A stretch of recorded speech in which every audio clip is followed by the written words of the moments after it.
السلام علیکم ناظرین، خوش آمدید۔ اللہ آپ کو خوش رکھے، آباد رکھے، ہنستے مسکراتے رہیں۔ ناظرین، جیسا کہ آپ کو معلوم ہے کہ ہم یہاں مسجد قباء سے اب جبل احد کی جانب روانہ ہو چکے ہیں، تو میں نے سوچا کہ آپ کو کچھ غزوہ خندق کے بارے میں بھی جانکاری دے دوں۔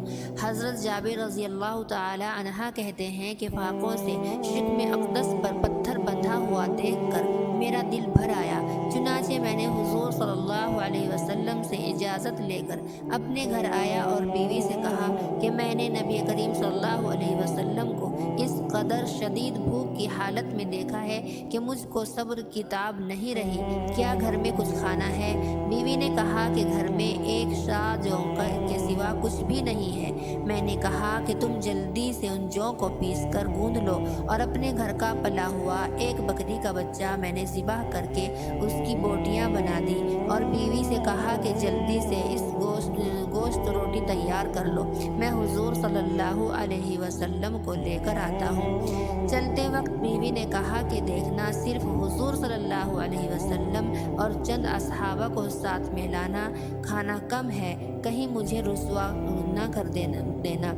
حضرت جابر رضی اللہ تعالی عنہ نے خندق پر آ کر چپکے سے عرض کیا، یا رسول اللہ صلی اللہ علیہ وسلم، ایک سا آٹے کی روٹیاں اور ایک بکری کے بچے کا گوشت میں نے گھر میں تیار کروایا ہے۔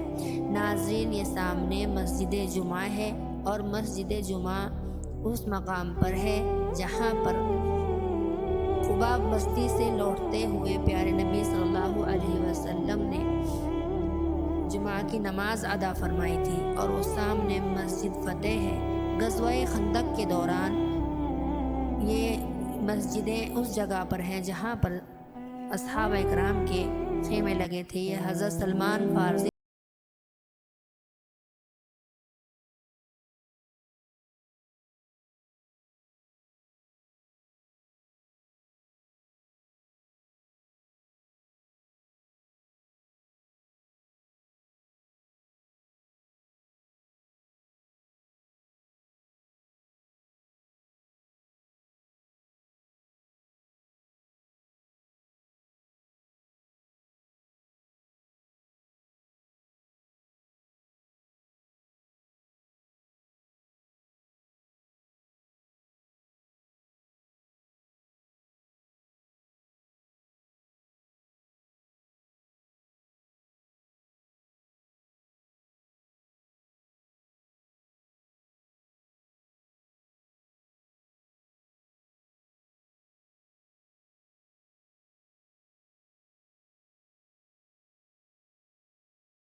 یہاں دعوت عام ہے، سب ان کے گھر پر چل کر کھانا کھا لیں۔